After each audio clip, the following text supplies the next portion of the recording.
पिछले एपिसोड में वहाँ पर एक बंदा आया था जो अपनी बहन से कहता है कि तुम अपनी फैमिली का ही टेलीपोर्टेशन यूज किया करो क्योंकि यहाँ पे ऐसे ही कोई एरा गैरा बंदा आ जाता है। तो वो लड़की कहती है कि भैया आप गलत समझ रहे हो, ये मेरा बचपन का दोस्त है वीर। इसके बाद हम देखते हैं कि वीर उसकी ओर अपना हाथ बढ़ाता है और उसे हेलो कहता है। इसके बाद वो दूसरा बंदा बोलता है कि तुम मेरी बहन की दोस्ती के लायक नहीं हो और मेरी बहन को परेशान मत करना वरना तुमको इसका पछतावा होगा। इस पे उसकी बहन कहती है कि ब्रदर। इसके बाद वीर कहता है कि क्या तुम मुझसे बात कर रहे हो। तो इस पे वो बंदा कहता है कि लगता है तुम ऐसे नहीं मानोगे, मैं तुमको सबक सिखाता हूँ। इसके बाद वो बंदा बड़ी ही तेजी के साथ में वीर पे अटैक करने लगता है, लेकिन वीर उसको उठा के दूसरी साइड पटक देता है और कहता है कि मेरी डीमन हंट मार्शल आर्ट तुमसे ज्यादा अच्छी है, इसे तो अवनी शेरगिल भी डोच नहीं कर पाई, तो तुम क्या चीज हो बेटे। इसके बाद में इन दोनों को लड़ता देख वो लड़की इन दोनों को रोकने लगती है, तो उसका भाई कहता है कि हम तो मजाक कर रहे थे। इसके बाद वीर जाते हुए कहता है कि तुम्हारा भाई बहुत ज्यादा फिट है, उसे इतनी जल्दी चोट नहीं लगेगी और वैसे भी ये हमारी पहली मुलाकात का इसको मैंने गिफ्ट दिया है। इसके बाद वीर कहता है कि देर हो रही है, मैं वापस जा रहा हूँ, अगर तुम्हारे पास टाइम है तो हम दोनों एक साथ में खाना खा सकते हैं। इसके बाद वो बंदा हंसते हुए कहता है कि ब्रदर वीर,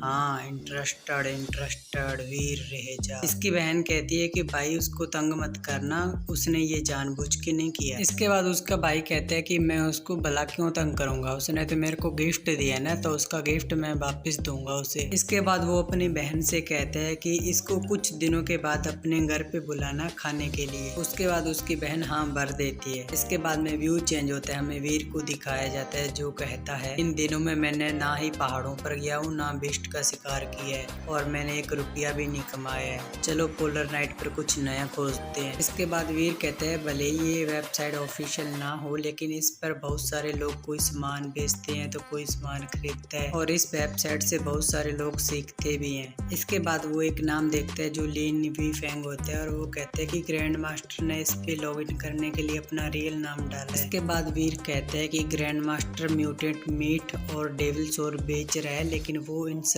की बहुत ज्यादा कीमत ले रहा है और सोचने लगता है कि ये चीजें तो बहुत ज्यादा अच्छी है लेकिन इनको लेना बहुत ज्यादा मुश्किल है। इसके बाद वीर कहते हैं कि पोलर नाइट पर कुछ बंदों को, थोड़े से बंदों की आवश्यकता है जो उनकी प्राइमरी एलियन को मारने में मदद कर सके। इसके बाद वीर कहता है कि ये बहुत ज्यादा आसान है, चलो इसके लिए रजिस्टर करते हैं और जब वो नौसिखिए शिकार करेंगे तो उनको सेव करना होगा, बस यही काम मुश्किल है। इसके बाद में उसका रजिस्टर करने लग जाता है और कहता है कि एक दिन के 1000 अगर हम वहाँ पे कॉन्ट्रैक्ट साइन करेंगे तो हमें 1 महीने के 15,000 मिलेंगे, ये बहुत ही अच्छा है। रजिस्टर करने के बाद वीर कहता है कि चलो अब पोलर नाइट पर कोई अच्छा सा वेपन ढूंढते हैं क्योंकि पिछली बार मेरा जो वेपन था तो उस फटे हुए कपड़े वाले बंदे ने वो वेपन तोड़ दिया था। काफी ज्यादा ढूंढने के बाद फाइनली वीर को एक वेपन मिल जाता है जिसका नाम होता है वंडर सीरीज एलो बो एंड सपर सीरीज एलो एरो।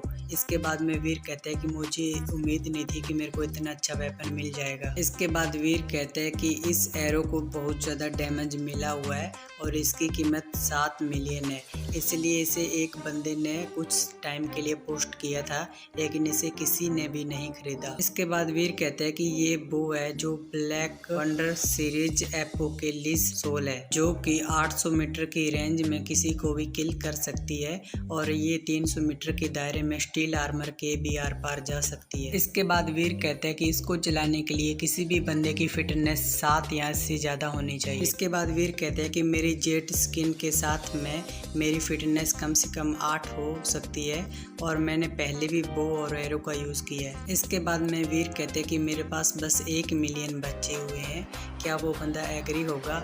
इसके बाद में वो उसको मैसेज सेंड कर देता है कि मैं उसको लूँगा। इसके बाद वो उस बंदे का वेट करने लगता है कि कब वो मेरे को रिप्लाई दे। इसके बाद में हम देखते हैं कि रिप्लाई करते करते एपिसोड एंड हो जाता है। तो भाई कुछ लोग कह रहे होंगे तो भाई खोपड़ी तोड़ इसका, साले का खोपड़ी फोड़, ये इतना छोटा एपिसोड क्यों अपलोड करता है। तो भाई मेरी गलती नहीं है क्योंकि एपिसोड पीछे से ही इतना छोटा आता है, तो भाई मैं इसको रबड़ की तरह खींच के बड़ा नहीं कर सकता। मैंने जितना बड़ा करने की कोशिश की उतना बड़ा हो चुका है, इससे ज़्यादा बड़ा नहीं कर सकता, लेकिन मैं एक काम कर सकता हूँ, अगला एपिसोड अपलोड कर सकता हूँ, तो वो मैं अपलोड ज़रूर करूँगा। इसलिए चैनल को सब्सक्राइब और वीडियो को लाइक ज़रूर करना।